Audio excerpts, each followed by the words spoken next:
Why aren't they? I like it. Yeah.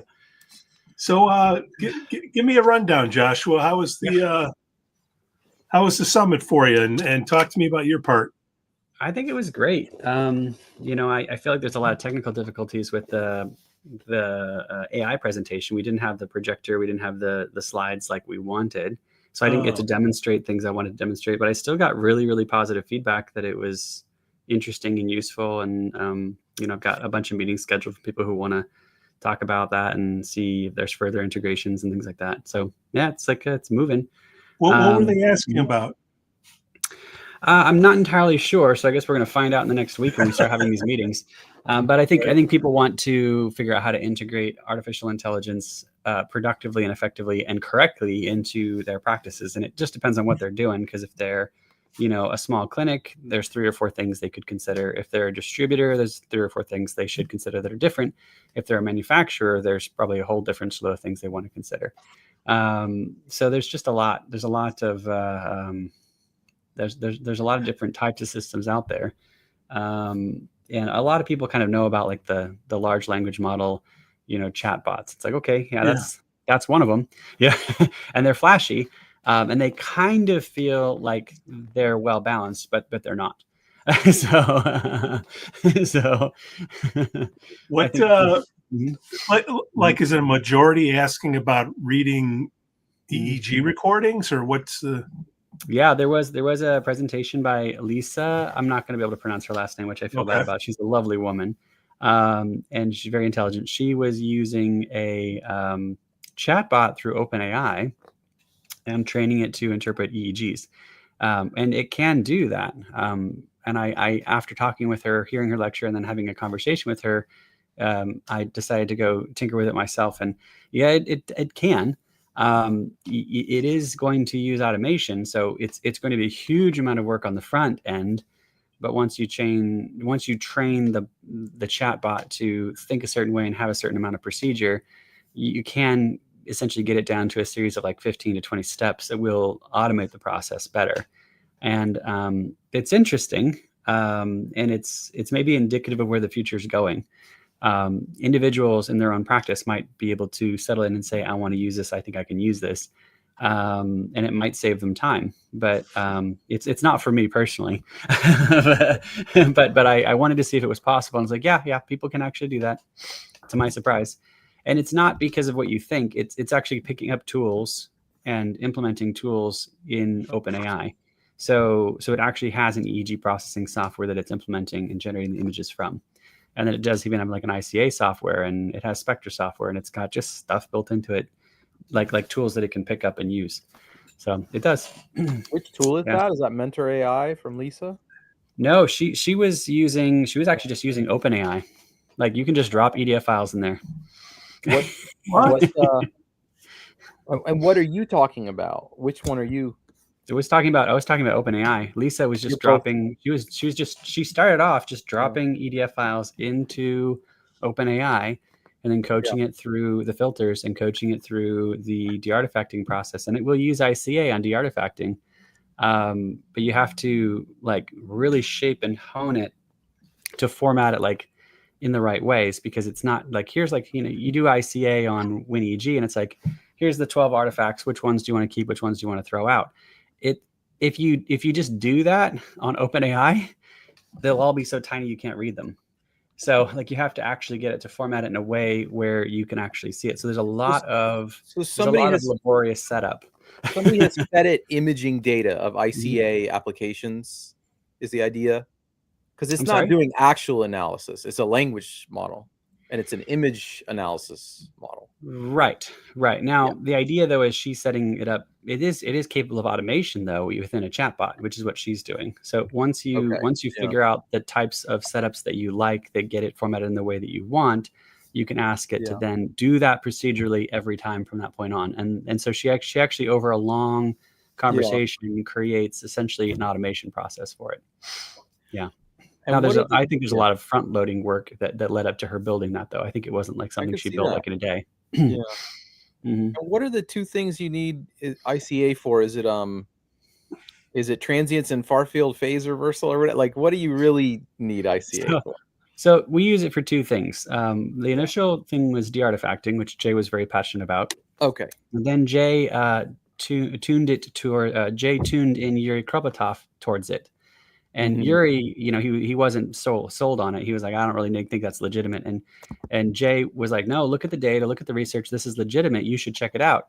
And like something like 2 weeks later, Yuri submitted a gorgeous paper on pulling out independent components of EEG, not artifact, but like anterior cingulate findings, precuneus alpha generators, like those kinds of things. He was actually using it to separate the waveforms of the brain waves, which Jay said it's kind of like I told him how to make a hammer, and he went and made, a gorgeous, piece of machinery. Like he took it multiple steps further than what Jay actually imagined, and he did it within a few weeks. And so the idea that it's used for de-artifacting, and then it's also used for component analysis, which I believe, according, if I remember correctly, Jay said that was Yuri Kropotov's contribution. He won something that was equivalent to like the Russian Nobel Peace Prize for it. I don't know what it was called, but it was some Russian equivalent. That's incredible.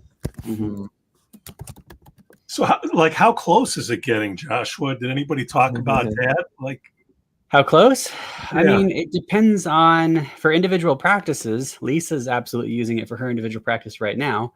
Is that conveyable, transferable to other clinics? Absolutely not. So but like Lisa could, in theory, teach a class and teach people how to do it over her own system. It's not like, I looked at it, it's not really my thing. And I don't believe that it would save a ton of time. I think there's a lot of different ways that AI will evolve into our field, and we could easily talk about that for like 2 hours. But it's going to creep into it in 100 ways, and then there will be at some point somebody who consolidates all the best tools into some sort of system, and that's going to be on the developers, honestly.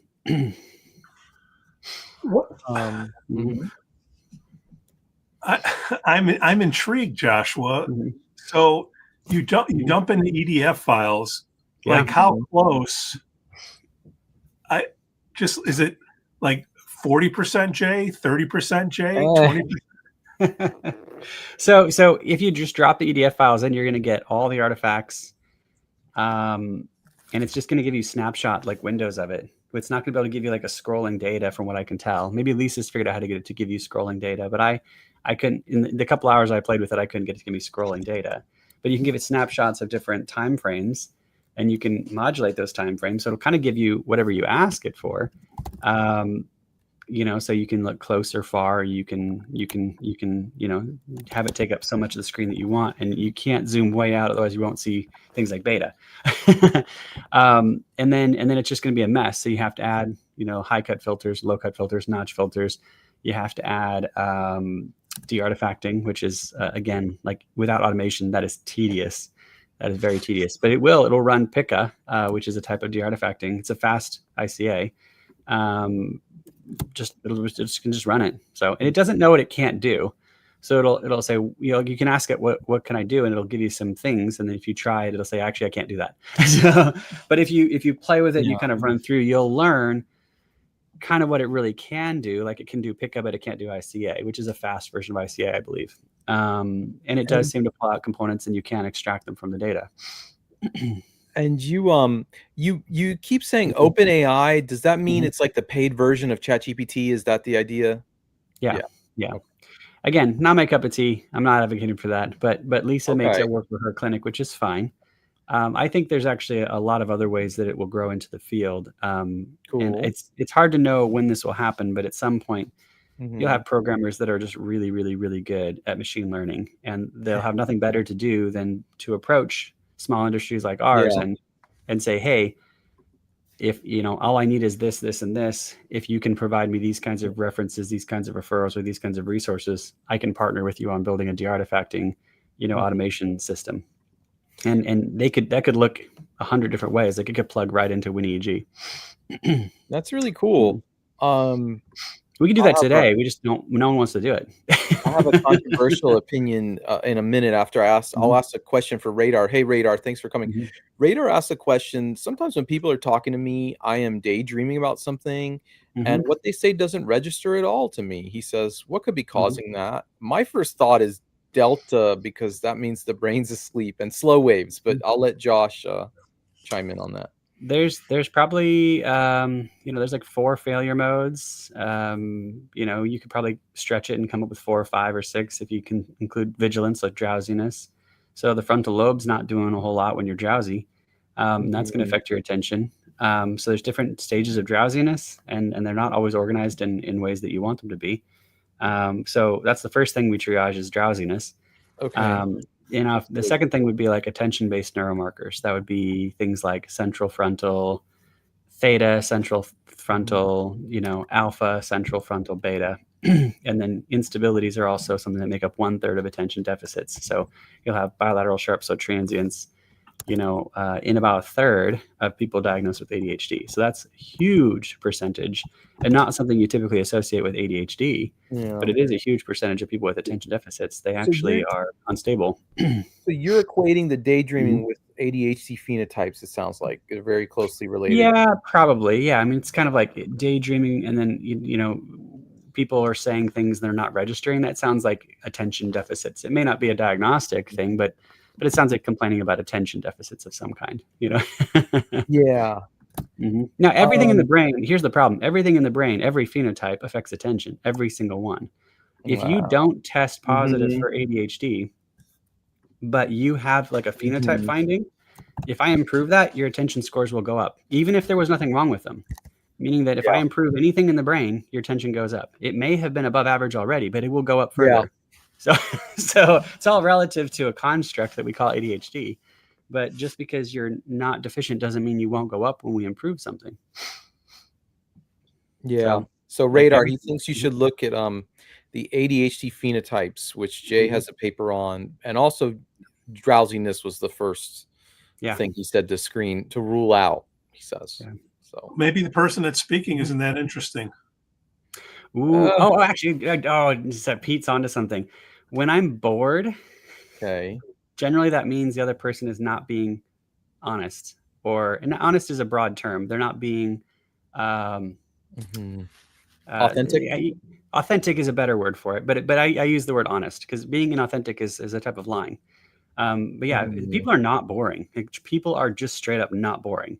If they're boring, that's a red flag that they're not being real with you. That something's going on there. That's a psychodynamic trick from a psychodynamic therapist. There you go. People are not boring. They're not boring. They're never boring. They're only boring if they're not being real with you. This is an interesting one. I have a friend doing this now. He says, Radar goes, what does the EEG look like from someone who has done too much neuroptimal? I think we would have to know what neuroptimal does first, Radar, but maybe Josh knows here. There's theories, there's claims, there's maybe even some leaked documents, but ultimately we can't say with confidence. I've seen a lot of stuff, but the reality is it's a black box system. Well, if they're anything like my friend who's doing 30 minutes of neuroptimal twice a week that I talked about last time, she's getting lots of headaches and lots of drowsiness. Stop! Don't do it. I know. I think okay. Well, the latest on that is the therapist has agreed after having to call twice that they'll lower her to 20 minutes. Okay. That was the most agreement from the therapist she could get. So anyway. Wait. So the therapist wants to push forward. The therapist said, well, that's just your trauma, and we don't really lower. They were explicit. We don't really lower people don't really get side effects from this, was kind of the tenor. But they're working with her a little bit, so we'll see what happens. I mean, Neurooptimal has their own, philosophy on this, and it's supposed to be client directed, not therapist directed.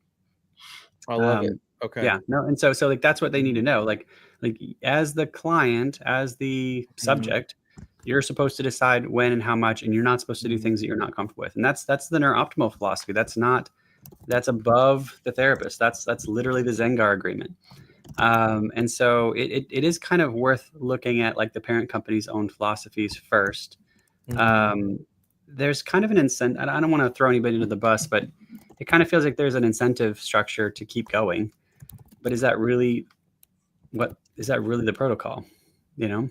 Yeah, I mean, and yeah, you're definitely, preaching to the choir here. Hida had a question. She said, this is interesting. For children with autism spectrum disorders, there's only one thing I've ever seen any impact with neurofeedback on, and that is the repetitive behaviors. Any thoughts? I'll tell you, Hida, real quick before Josh answers. A recent study found that repetitive behaviors are the primary indicator of autism, even above social deficits. Wow. So part of me wants to say, if you're having benefit to the repetitive behaviors, you might be addressing maybe the sort of root physiological cause, but there's always going to be variance there. So I'll let Josh respond. No, I couldn't agree more. I think I've had a number of autistic cases. Maybe you could call them comorbid because there's a lot going on sometimes with some of these cases. I've seen broader improvements, in things like attention, mood, communication skills. I've had people go from nonverbal to verbal. So, I mean, I have maybe a larger sample because I do it as a clinic with like 80 people a day coming through the door. Yes. But I do agree with you that some of those stimming behaviors are going to be deeply rooted in, visceral, physiological, somatic discomfort. And if those are reducing, then you're reducing the somatic discomfort. Like that's kind of a big win. Yes. They're probably not feeling, at their best if they're doing that. Hida, by the way, if there's behaviors that you haven't seen progress on, consider, feel free to put those in the chat, and maybe Josh will have an interesting. Then Radar asked, he has kind of two questions. We can go one by one. Would training the lower band of alpha reduce the peak alpha frequency? Yes. Yeah. Yeah. And generally it doesn't actually lower someone's intelligence. It doesn't reduce their semantic or declarative memory. It just teaches them how to become slower and less metabolically demanding and more sort of almost meditative when they are not needing to be engaged, which is a good thing. So just meaning that you can speed up when you want to, but you essentially train under an idle mode, and an idle mode can be slow, and that's totally appropriate. And there's no consequences to teaching you how to idle slower. None. It's fine. I'll tell you, Radar, that Les Femi and other researchers found, and Jay was the one who alerted me to this, but I have the paper. Low alpha is associated with internal awareness, and fast alpha is associated with external awareness, and you need both. Yeah. I will often meet people who have only one, and it could. So I think it does. I think it could make sense to train one of those with supervision or with the right guidance. So then we have Radar's second. Well, he just has a testimony here about. He says Neurooptimal was my introduction to neurofeedback. It definitely does work for some people. Yeah. It works for me, but it causes side effects in lots of people. And actually, Radar, feel free to say if you want, how it may have helped you, how Neurooptimal helped. So that's I actually got interested in Neurooptimal, and I'm in the independent review board process of doing that double-blind placebo-controlled study, which we keep getting hung up in the IRB process because that's my first time. I'm not good at it. but it's like one day they're like, oh, we just want one more thing from you. And then they ask for like 11 the next time. So I get a little confused. It's probably my fault. But I got fixated on it, not because I was malicious or anything like that. I got fixated on it because people were complaining about side effects, and they were running away from other local clinics to my clinic. And they were saying, the common thread was, it's disrupting my sleep. I can't sleep. I did a couple of those sessions and I can't sleep. And of course, the practitioners at those clinics were saying, it can't do that. It's not related to Neurooptimal. I didn't really believe that. But then I also can't believe that it's just the placebo, because it's either got an active effect and it has some power, and that power can be dangerous, or it's a placebo. And I'd kind of just written it off in my head without much consideration, without much effort, that it's probably the placebo. But in a short period of time, when a few people showed up at my door complaining about side effects, it made me go, but what if it's not? Radar, real quick, Neuroptimal do they treat T3 and T4? Is that what they treat, or is it C3, C4? and C4. Yeah. Yeah. So Radar says it cured his chronic head pressure in 3 sessions. And that makes me think of Radar. A lot of people find that reducing their high beta at the temples really helps. I don't know if that helps with migraines. I don't know if that's similar to head pressure. Maybe Josh can mention that. Yeah, I think there's something to it. I've done a bunch of pre-post maps on maybe a dozen Neuroptimal, cases, and I've seen it do some pretty phenomenal things. Oh, okay. I've seen it work on PTSD. I've seen it work on, kids with. I can say this because I'm not listing a name, but I've seen kids that had some pretty nasty paroxysms that are like very unstable brains, and like, yikes, I'm worried for this kid's future. I've seen it normalize those EEGs, which is a huge relief when you see a kid who's, that's great. Like, I should send this kid to a neurologist, and then nope, I don't have to. He looks great. Yeah. And so I don't want to give it, I don't want to give it too much credit, but I also don't want to give it no credit, Somebody told me that they saw the earlier version of Neuroptimal, like an earlier product, and they said that they were told that it's basically a broadband inhibit. Now, I don't know if that's true or not, but that's what they heard. Who knows? Yeah, I've heard a lot of things. I've even had people pass me documents that it looked like they were internal company documents. Yeah. I don't think I have them anymore. I felt weird having them. So, I mean, I have some things in my head, but I try to compartmentalize them and not rely on them. Like, we don't really know what's real, we don't know. And then Hida had a follow-up. She says, it sounds like it helped with repetitive behaviors like simple mechanical stimming, hand flapping, but the complex with restricted interest is very hard to reduce. Hida, when you mention restrictive interest, I will tell you, Jay always refers to the position behind the right ear known as T6 or P8. He says that's very associated with Asperger's. Asperger's, the main trait of which, there's 2, but one of them is only talking about your special interest with others. And so it almost makes me wonder if that is a region. Now, obviously, this is dependent on an EEG, but just thinking and trying to understand it, I could see, we'll see what Josh says, but I could see if rigid interests is related to that. How about you, Josh? What do you think? I think that's one of the reasons for that explanation, for that symptom. I think it can be beta driven too. Those are usually lower functioning cases in my experience, unfortunately. So you can have the higher functioning, which is going to be the T6 asymmetry. Lower functioning is going to be beta driven generally. And then you have other variants like global slow, delta is usually gut biome. Those cases are complicated usually. Man. So so Hida saying that the type of the position I was talking about, Jay says is associated with high functioning autism. And Josh is saying that other types of autism may be associated with these other issues. You said you gave a couple things like slowing or global slowing and high beta. Those are the harder phenotypes to work with, in my opinion. The global slowing, I've seen sometimes you get them, bam, we did great, or the high beta ones, we did great, but generally you've also got like gut biome work on board. You've got a really talented functional hormone practitioner who's changing out probiotics and stuff like that. It's just hard, and you don't know what did it. Like when you have a huge win and you have a really complicated high beta autistic case or a really complicated global slow case, and they improve a lot, usually you threw the kitchen sink at them and you're not entirely sure what made the neurofeedback more effective. Like, was it the hyperbaric oxygen therapy? Was it the functional hormone therapy? Was it the, what was it? And it's not entirely obvious to me. We haven't really honed in on I know what makes the biggest difference for these kids. Cause sometimes we have big wins, but usually we threw too many things at them to know what worked. Yes. So I try to tell friends that if they're going to try neurofeedback, please don't do, don't start a new supplement and a new medication and a new meditation routine. And whether people listen is a different, at least for a little bit. I go both ways because I highly, highly value knowing what worked. But at some point, you're also desperate enough that you don't have time to wait to try everything. That's so sometimes you just try everything. And when it works, you're just grateful, but you never really know what did it, which is which is the cost, Yeah. So here's, let's see. Well,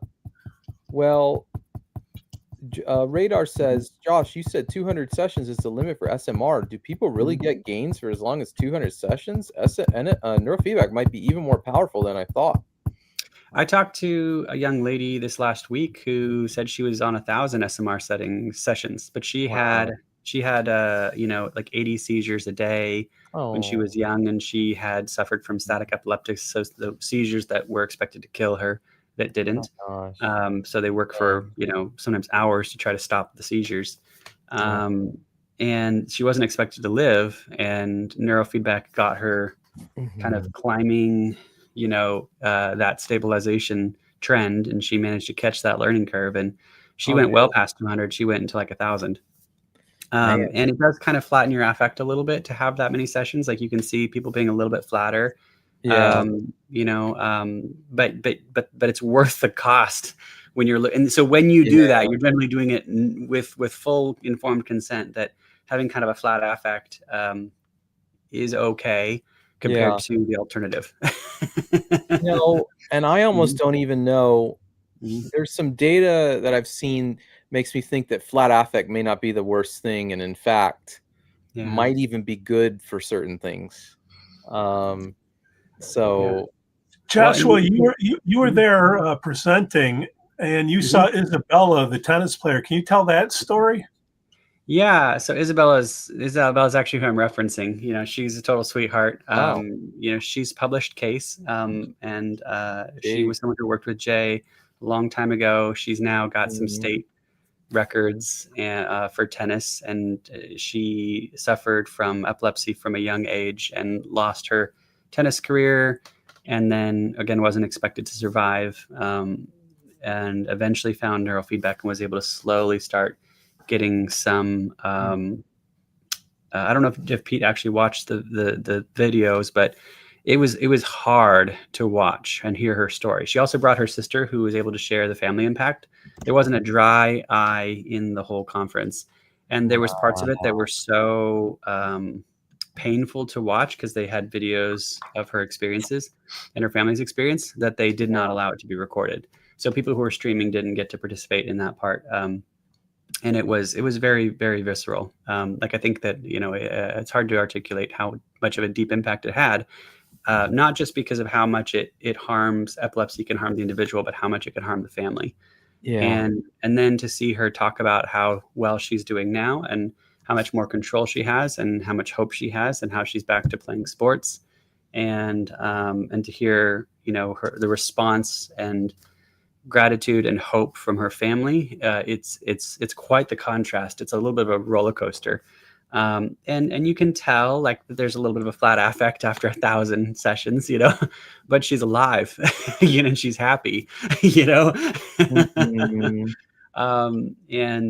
she's got, reasonable control over her seizures, which is, she was essentially terminal. And she's well into her 20s or older. She's getting there. She wasn't supposed to live. Did you get a number on how many sessions she's had? She said 1,000. She said close to 1,000. 1,000? Yeah. Okay. Yeah. And I believe I saw in the published paper, I could be wrong, maybe this could be somebody else, but I believe in the actual published paper on her, they have a picture of the sensory motor rhythm is much, much very obviously entrained. So you can see she's got paroxysms and beta and all kinds of nasty things going on. But then it's mostly clear, and you have large SMR bursts, like quite large. Oh, look at that! Didn't know you could see SMR, but you can. It's right there. So, and that's the entrainment. She caught the learning curve on it, and she just kept stretching, and that network. If it grows, 5% in size, that's millions and millions and millions. I think it's 10 million neurons to recruit to it just to grow 5%.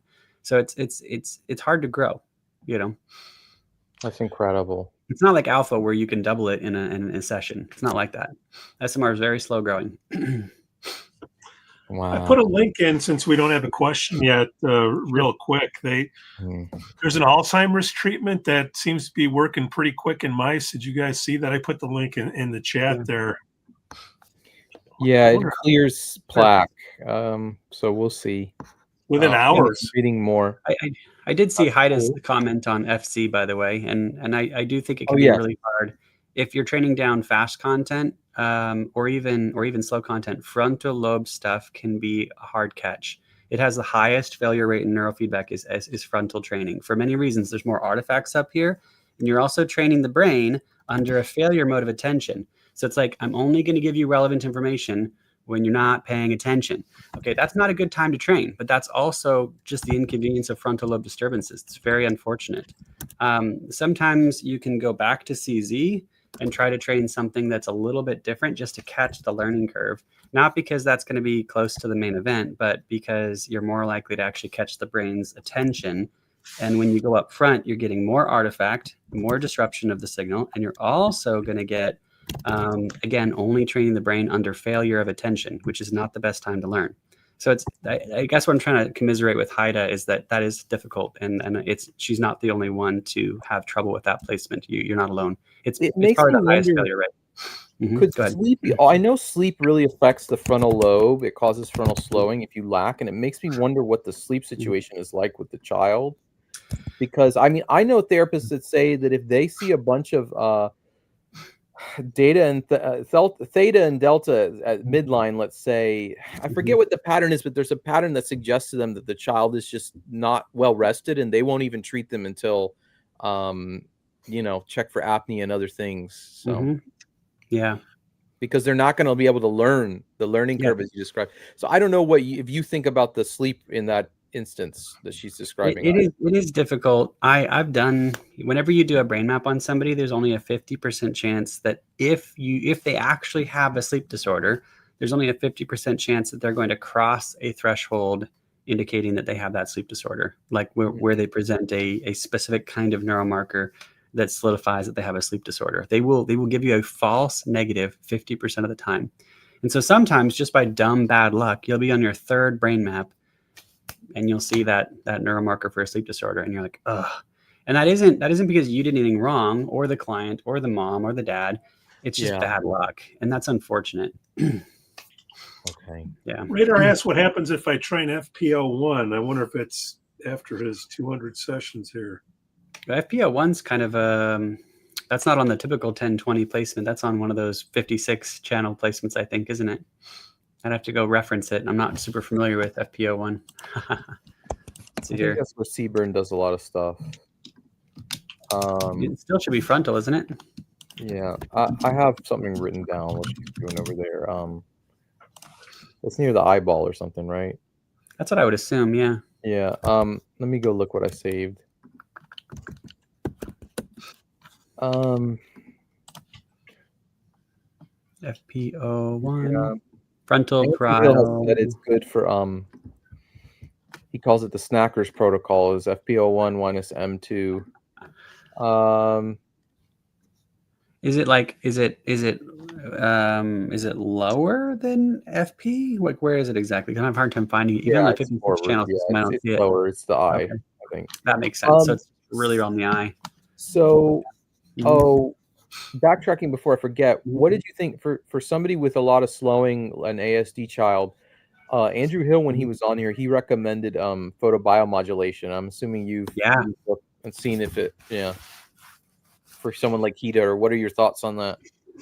When I'm dealing with an autistic kid, if they have a slow frontal lobe, I really do like to do like HEG, PIR, training, that kind of thing, FNIRS training. So something that's frontal blood flow. If you're dealing with beta in the frontal lobe, that's not going to work unless you can train it down. And most of these devices don't train down unless they're clinical. So that's like not great. You're stuck with, can I do the, the AVE systems, auto-visual entrainment? And the answer is maybe. 70% of autistics are unstable, and instabilities are real big risk factors for STEM therapy, even light STEM therapy. They'll get headaches, they'll get migraines that make their attention worse. It's like if you talk to Dave Seaver, who owns Mind Alive, who does a lot of the AVE goggles, Dave would say, if you're a migrainer, you might want to not do it. I've asked him personally about this, and it might be worth a try, but you're playing with something that kind of irritates instabilities, and most of them have instabilities. So you have a really rough forward with any autistic kid. You really do. That's why treatment needs to be so individualized, and why, one thing helps one kid and the next kid, it seems to irritate them, Yeah. Well, profound cases have slow and fast discharges. You can't get a break.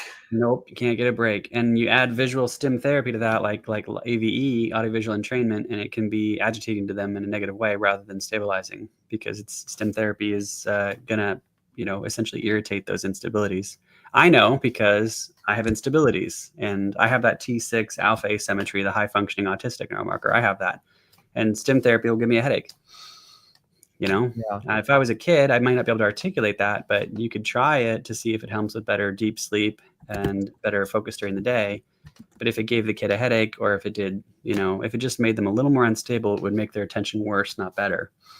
And that's a third of the ADHD group is an unstable subgroup. So it's not the biggest risk, but you do have to try some things, Yeah. But with autism, you're in such treacherous territory because there's so many different variants, and oftentimes they're wildly different, almost opposites sometimes. Yeah. You got Jahan? When you say stim therapy, you mean anything with light? It sounds like including the photobio, but also the audio visual entrainment. Just to know. Yeah, I'm thinking in this case more audio visual entrainment stim therapy, but you're right. There are other types. There's sound, and then there's electrical stim, like the alpha stim and CES and things like that. I have the T6 alpha asymmetry too, and I can't do any sort of audio visual entrainment. I can't do photobio, and I can't do audio or visual. So Jahan has, I think Josh really, he's asking, remember when you said that HEG can be helpful with low frequencies in the frontal lobes, like lots of theta? Is that specific to autism, Josh, or did you mean no, that any kind of hypoprofusion, and I'm about to release a class on this. I just need to spend like 4 hours cleaning up the research section and re-recording it. But you can see by what frequencies you can see in the frontal lobe. If they're all in the underprofusion range, then you can do HEG. And there's two things about HEG that are really, really nice. The first and most obvious is that it isn't subject to artifacts. So you have an autistic wiggly kid, they can be on a treadmill, and it's probably still going to give you accurate recordings because HEG is looking at skin temperature. And so you can strap that thing on there pretty tight, and they can go run on a treadmill. It's going to be fine. It's just going to be reading skin temperature. It doesn't care. There's not, the muscle artifact does not come into play. That's incredibly convenient for accuracy.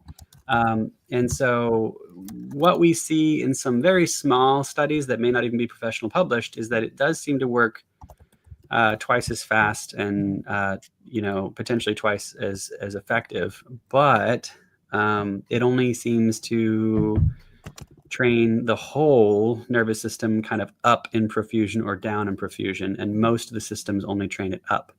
And so you're looking at people who have sometimes mixed fast and slow. They're not really a candidate at all for either. If you have a client that has fast waves and no slow waves, you have to have a system that can train it down. And even then you can overshoot, and it's a little safer just to train the beta down. But I understand why someone might want to do some profusion down, if they're desperate. I get it. It's hard.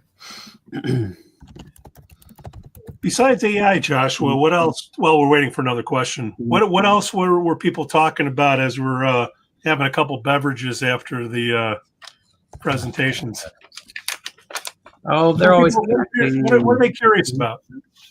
I would just get lunch with people that I missed and liked, and they would share new things they're learning. Different practitioners are trying new things, new therapeutic integrations. I know there's a big talk on peptides. And that's way over my head, but I have a doctor who's going to partner with me on that. And I'm going to let her explore it and figure it out. But who knows what we could do to try to help, What's the TLDR on that? Yeah. TLDR, what's that? Too long didn't read. Yeah, too long didn't. Yeah. Well, seriously, what with peptides? What's going on? I know you got the doctor. I don't fully understand that, but there's doctors that are trying to do like special IVs that I know I've got a doctor who's really interested in trying to find IVs that will help prune GABA receptors, excess, gamma aminobutyric acid receptor sites. So those overgrowth for like benzo withdrawal, alcohol withdrawal, like all you need is the brain to kind of essentially excessively prune these receptor sites down. And there's lots of doctors out there that believe that some of these common peptides can help the brain prune these receptor sites out faster and achieve balance faster. And it's an intriguing idea. It's way above my pay grade, but I was bringing the idea up to different providers who were like chiropractors or doctors, and they had lots of thoughts on it. So there's apparently some discussion in the ether going out there amongst doctors, and they're all, they all have opinions about what works. Very first proving it. Go ahead. Yeah. This is yet another thing. Our talk over the past week.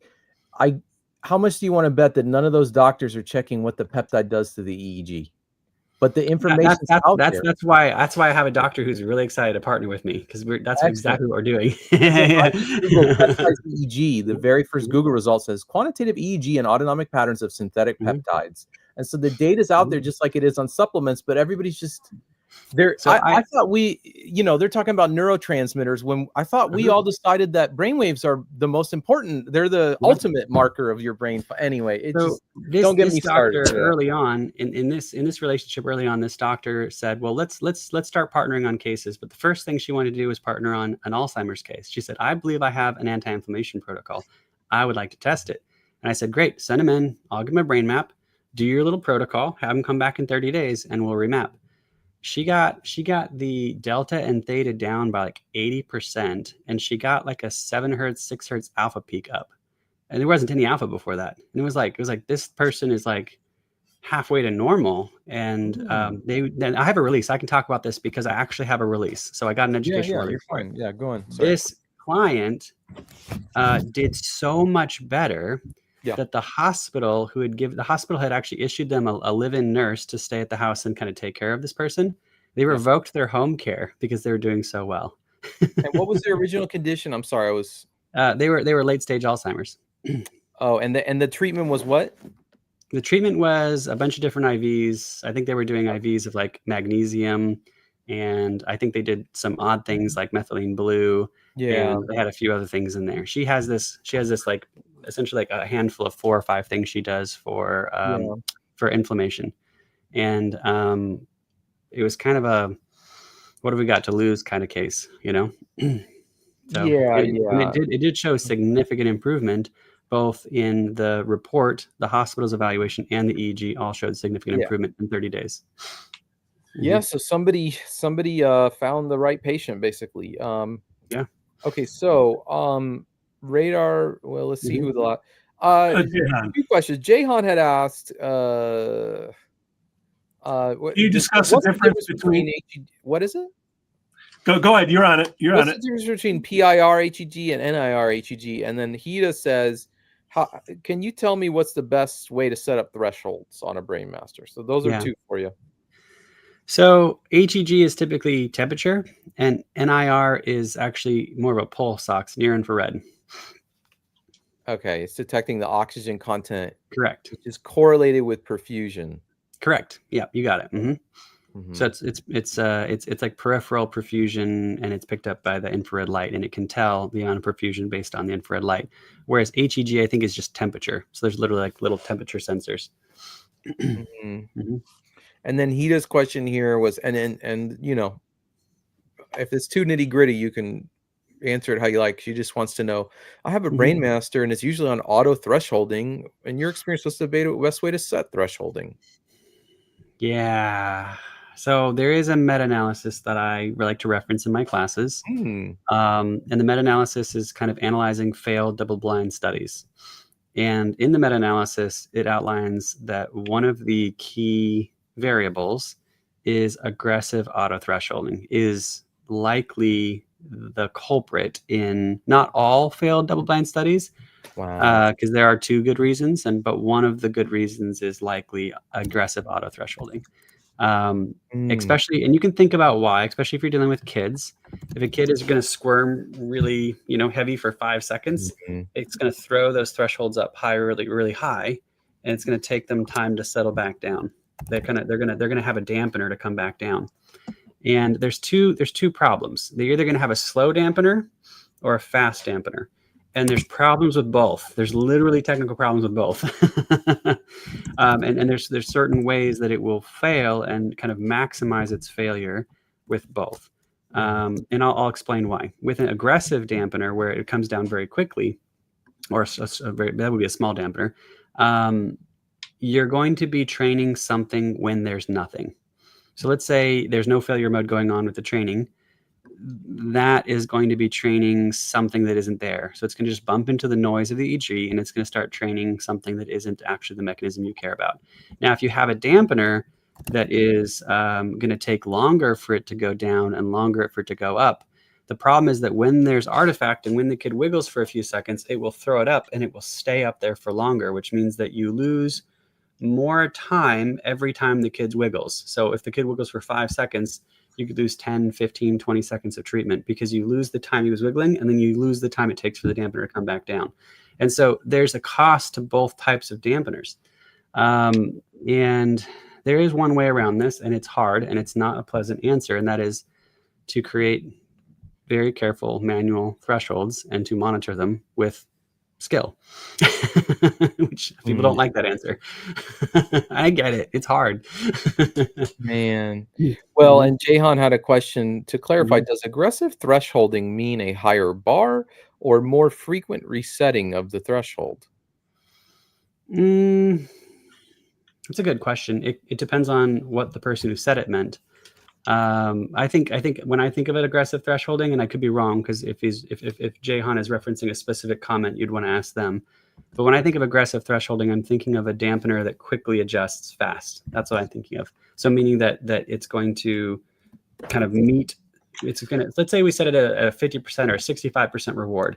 It's going to be giving 65% reward no matter what's there, no matter what's not there. Okay. So let's say let's say we're training down theta, and let's just say there's no theta because it's not producing any tonic theta, but it's still going to be inhibiting 35% of the time, even if there's no theta, because it's aggressively, changing the standards so that it's going to be bumping into the noise, and it's going to be training essentially meaningless noise pretty quickly because it keeps changing its standards to accommodate the noise, when in reality, every 15 seconds or 20 seconds, there's tonic theta, and that's where you want the response. And you want it to be clear and no feedback. You want it to be 100% passing when there isn't tonic theta. That's one example.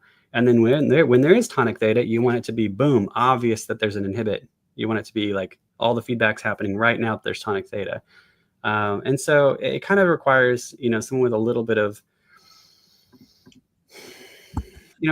intention and a little bit of understanding and skill to set these things up. The problem is that for sensor-based reasons and even biological-based reasons, and you could even to do with the skin, how dirty the kids are, who knows, the thresholds might need to be adjusted every session. And so if it's at home and you don't want to use auto thresholding, your skill level has to level up. And that's why they don't generally do it.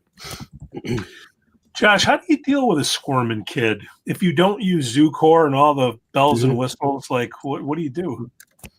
Well, we talked a little about how there's some cheats like HEG, but you can only do that for certain types of people when it's indicated.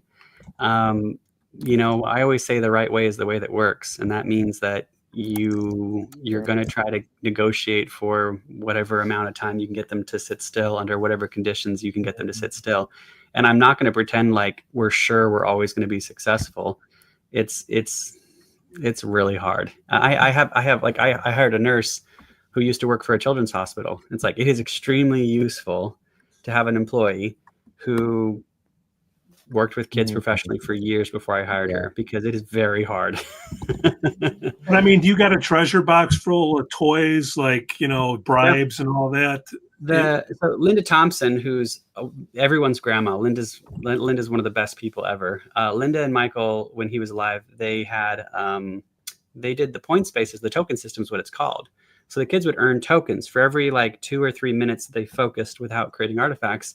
They got a token, and they'd keep putting tokens in front of the kids. And the kids would collect these tokens and save them up. And then they could go to the store after 15, 20 sessions, and they could buy like a teddy bear. And they could actually go kind of like a Chuck E. Cheese thing. I've got all these tokens, and they'd get them for focused attention. You could earn like for every 2 minutes with no artifact, they just put a chip down. Good job, you did it. Keep going.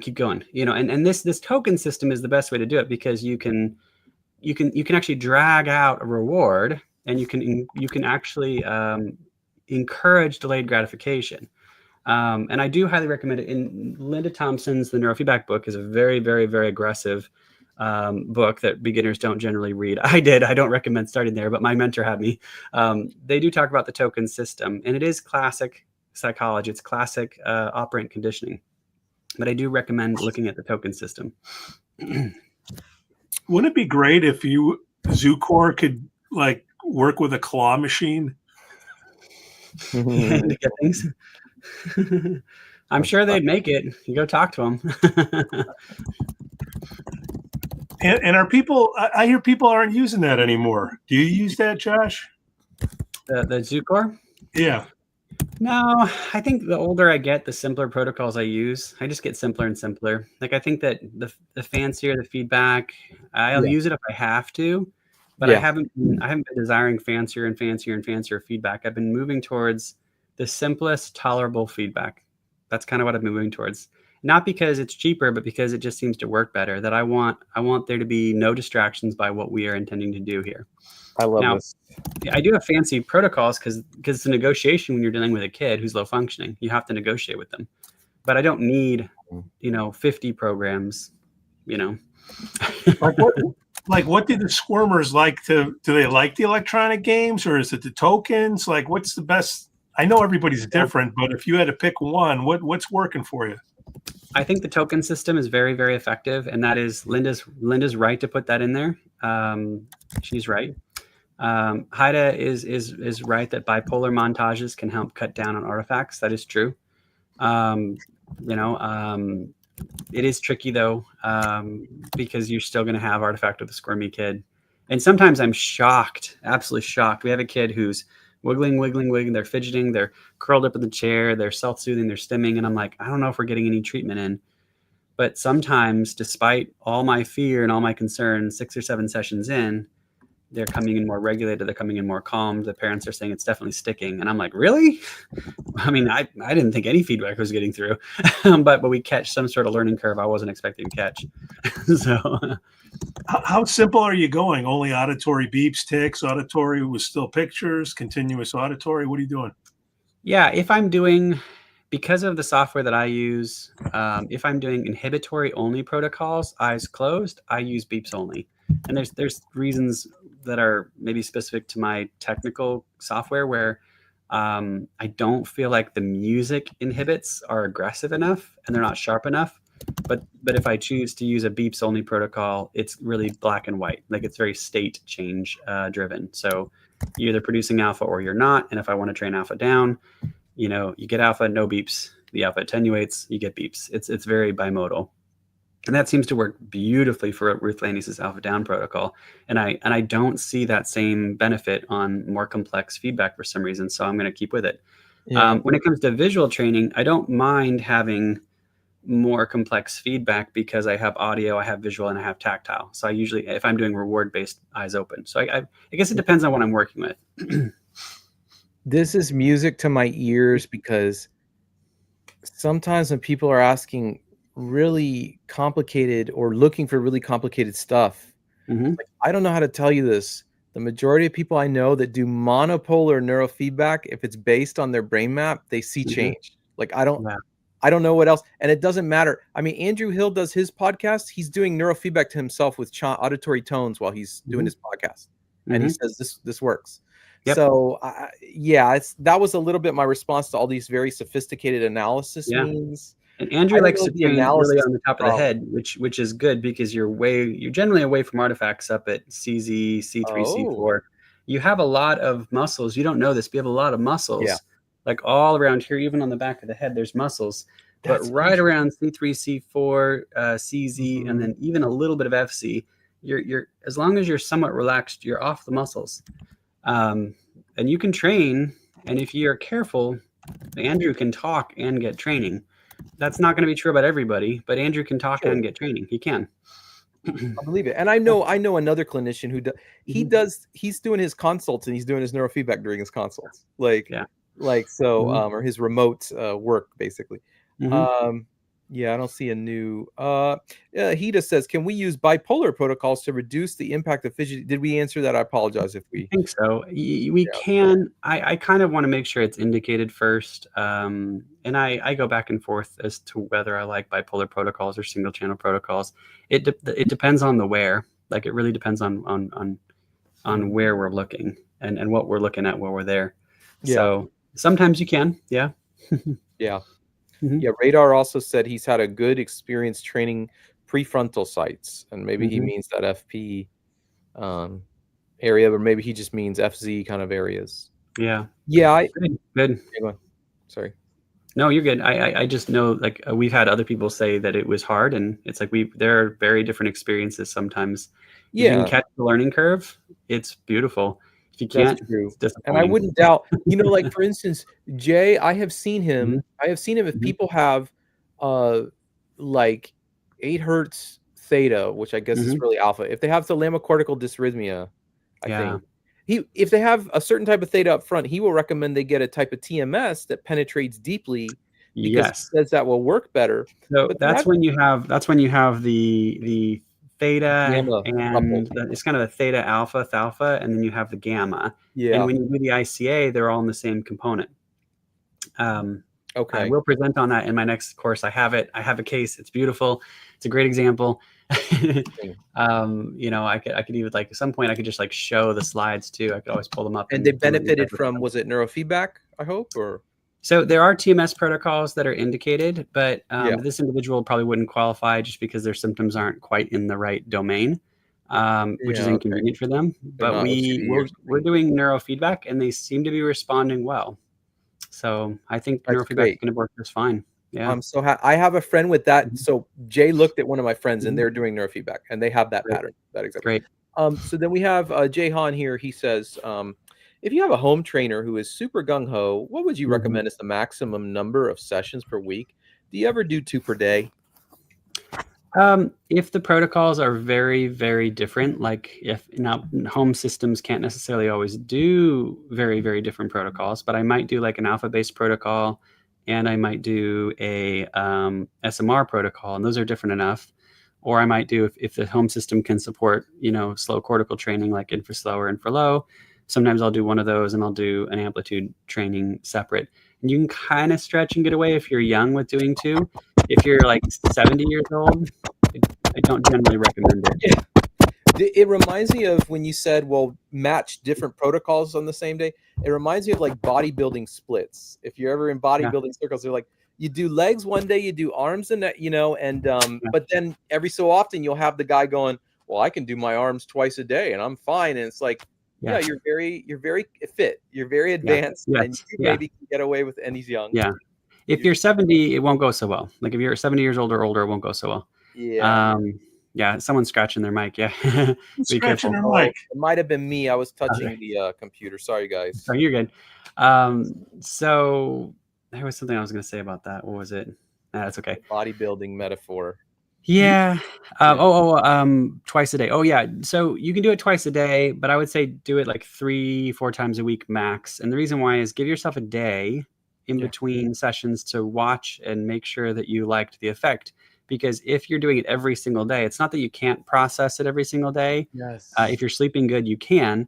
But if you decide that you're going too far or you need to change the protocol, you're going to be like twice as far in by the time you accept that. So there's some utility in doing it every other day. It makes me nervous when people say they're doing it every day. And like my friends who said they're having side effects, I asked them, like, does it go away if you take a few days off? And they couldn't answer because they don't know, because they haven't taken it. You know what I mean? And these would be good things to find out. There are very, very few things that you want to push through. I want to say that very, very clearly. Okay. Out of 5 different variants of side effects, and I could go through all 5, but out of the 5 variants of side effects, there's only one that you might push through if it's minor, and that is ab reactions from past trauma. And you're only going to push through that if you're doing a trauma-based protocol, and if they're minor and you're sleeping through the issues and you're not heavily distressed or not unstable from them. There's a few symptoms that I would hear and I'd stop and go, okay, we have to change it. So like panic attacks, you'd stop it. Waking up more than once a night, then I would stop it. Sleepwalking, I would stop it. Waking up in a cold sweat, I would stop it. That kind of thing. Joshua, update on the workbook. That was great, Josh. Thank you. Thank you. Yeah, still, I need to find a half a day, which maybe hopefully will be this Monday, where I can finish. I decided I want to update the research section. So I'm going to update the research section. I'm going to re-record it, and then it should be done. Frontal lobe phenotypes will be done. And then I'm usually a glutton for punishment, so I'm going to do the epileptic instability section next, because apparently I don't care about having free time in my life. And for the algorithm, what's your website? Neurofeedbackcare.com. I do consulting, and I generally just want to help. So like if people need a little help, they can reach out to me. That's incredible. Joshua, you got anything to sell? We do have the classes, but they're in the beginning. There's 11 base phenotypes, and then there'll be neuromarkers like PTSD, and then there'll be workshops on classes. I've only got 2 modules out of who knows how many it'll be. So give me a few months. I'll have something more interesting. But I do have at qegcourses.com. But there's a link that Pete will probably put in the link if you actually want to get started early. You won't get dinged for subscribing early. If you can subscribe early and take the classes, you'll get heavy discounts on the following classes. So you'll never get punished for jumping in early. We love early adopters, right, Anthony Ramos? Yeah, right. So please, I mean, if it's anything like this podcast, the course is going to be, all of them will be amazing that Josh is working on, guys. They're heavily produced. I think I had like 400 visual effects in the last course. It's ridiculous. Like I wanted a green screen and professional effects. That was the goal. All right, last one for Joshua. We'll split. Yeah. If you consult, do you need raw data or will Thatcher's Q's do? I'm a raw data kind of guy. I kind of will look at the 19 channels, and I'm not going to have confidence if I don't. I've tried to cut corners before and immediately got eggs on my face. It was like, oh, there's a reason why we do the standard we do. And I usually need the eyes open and the eyes closed. I've had people bring just the eyes closed or just the eyes open. And I said, well, I'm willing to try, but it's probably not going to be totally accurate. And then lo and behold, when we finally got the data, it changed everything. So, some of it's just terrible luck, but I kind of prefer to do it the way that I am used to. And that's, EDF or EEG files, 19 channels, eyes open and eyes closed. I know there's a phenotype where the alpha doesn't go away when you open your eyes, but is there other things you're catching if you don't have the eyes open, eyes closed? I apologize if that's a very basic question. Yeah. So you don't get as much salience function or executive function in the eyes closed. You get more the default mode. That's very heavily weighted towards the default mode. Okay. So if you have eyes closed, that's bad. Yeah, I see. Okay. Yeah. Go on. Sorry. And some types of instabilities will manifest more in the eyes closed because of vigilance, and some will manifest more in the eyes open because of essentially workload. And it can change the game. Like I had a case, I won't be specific, but I had a case today where the salience network, which you don't see much of in the eyes closed, kind of had a main event, and you wouldn't have seen it in the eyes closed. And it was like, oh, well, this changes our interpretation. Like I thought I knew what the main event was, but now I think we have 2. And if I just look at the eyes closed, I would have thought it was very simple, and it wasn't very simple. It was actually, we had 2 targets to go after. Wow, that's amazing. Thank you for that. 2 phenotypes. One of them was only shown in one, and one of them was only shown in the other. Well, Joshua Anthony, thanks for hanging. Radar. Thank you, man. Jahan, Ida. Who else did we have today? Josh was on fire today. I know that. Man, he was. I take more notes probably than anybody on the chat, so I appreciate it too. So Anthony, algorithm loves Joshua. All right, everybody, have a great night. See you next week. All right, everybody. See you for now. All righty.